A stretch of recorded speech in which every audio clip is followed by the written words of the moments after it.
Premier épisode de notre série consacrée à l'iPhone pour les malvoyants souffrant de DMLA. Nous allons voir les 3 réglages fondamentaux permettant d'apporter un gain substantiel de confort visuel pour utiliser l'iPhone. Bonjour, Yves Jacot.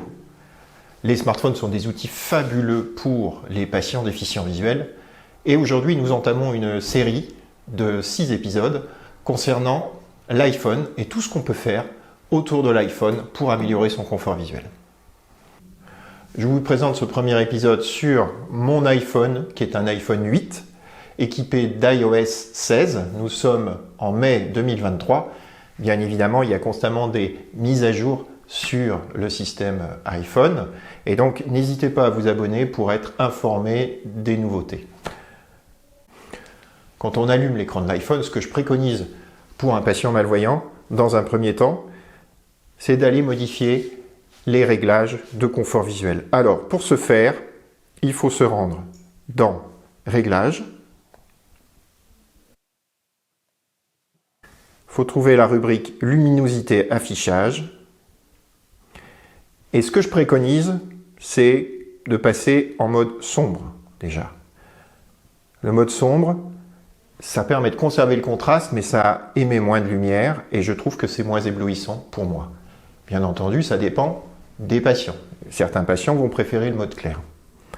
Ensuite, je préconise d'activer l'option zoom de l'écran qui s'intitule Police plus grande, ici. Je clique dessus. Il ne faut pas oublier d'appuyer sur OK en haut à droite, une fois qu'on a cliqué sur l'option police plus grande. Et puis ensuite, on vous demande confirmation, utiliser agrandi. Je reclique dessus. L'iPhone met quelques secondes pour changer tous les réglages internes. Et voilà. Ensuite, OK. Et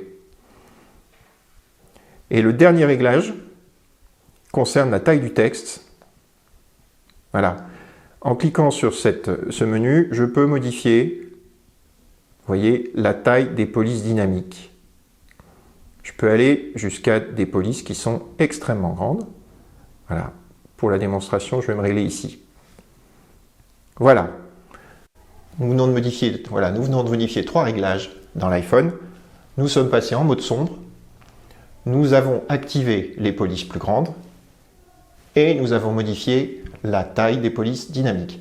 3 choses. On va voir le résultat. Déjà, le résultat se voit sur l'écran d'accueil. On a des icônes qui sont plus grandes, avec un texte de description qui est lui-même plus grand.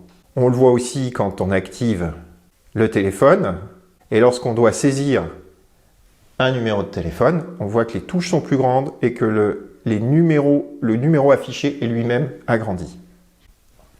Quand on regarde du côté des SMS, eh bien, les SMS aussi bénéficient d'un contraste visuel supérieur avec un contraste inversé puisque nous sommes en mode sombre et des textes bien plus gros.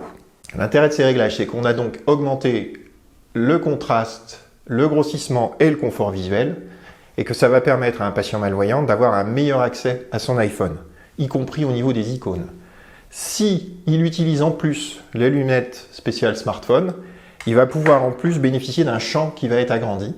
Et en combinant à la fois les lunettes spéciales smartphone et l'iPhone muni de ces réglages, eh bien, ça va grandement faciliter son utilisation et améliorer son confort visuel. Voilà, fin de cette première partie sur l'iPhone avec les réglages fondamentaux. Encore une fois, ce sont des réglages qui n'engagent que moi. C'est ce que je préconise pour les patients qui viennent me voir. Vous pouvez tester tous les autres réglages possibles. Vous en avez plein d'autres. Vous pouvez zoomer plus. Vous pouvez abandonner le mode sombre. Faites des essais. Partagez votre expérience dans les commentaires ci-dessous. Dans les prochains épisodes, on va vous présenter d'autres fonctions, par exemple le zoom sur l'iPhone. Et on va vous parler aussi d'applications qui sont particulièrement intéressantes pour les patients malvoyants. Si vous voulez être informé, abonnez-vous. À bientôt.